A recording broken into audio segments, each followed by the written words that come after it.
রাতভর বৃষ্টি সঙ্গে দমকা হাওয়া। কলকাতায় এক ধাক্কায় 6 ডিগ্রি নামল পারদ। রাতভর বৃষ্টি হয়েছে কলকাতায়। সকালেও আকাশের মুখ ভার, ঝিরঝির বৃষ্টি হয়েই চলেছে।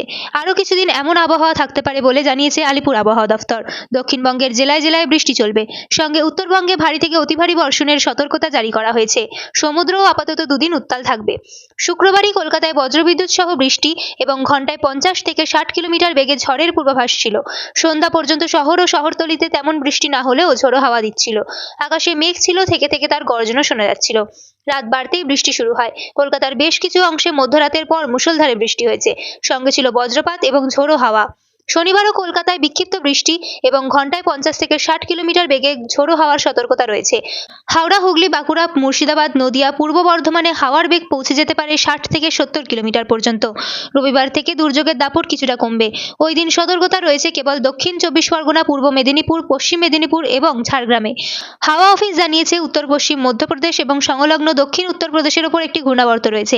সেখান থেকে একটি অক্ষরেখা মধ্যপ্রদেশ, উত্তরপ্রদেশ হয়ে নাগাল্যান্ড পর্যন্ত বিস্তৃত।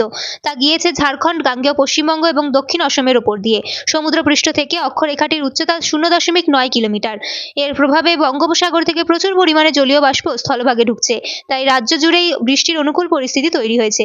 ঝড় বৃষ্টির কারণে এক ধাক্কায় কলকাতার পারদ নেমে গিয়েছে 6 ডিগ্রি। শুক্রবার সকালে শহরের সর্বনিম্ন তাপমাত্রা ছিল 25 ডিগ্রি সেলসিয়াস। শনিবার সকালে তা হয়েছে 19.2 ডিগ্রি সেলসিয়াস। স্বাভাবিকের চেয়েও যা 4.4 ডিগ্রি কম। হাওয়া অফিস জানিয়েছে দুদিন পারদ নামার পর ফের 3 থেকে 5 ডিগ্রি বাড়বে তাপমাত্রা।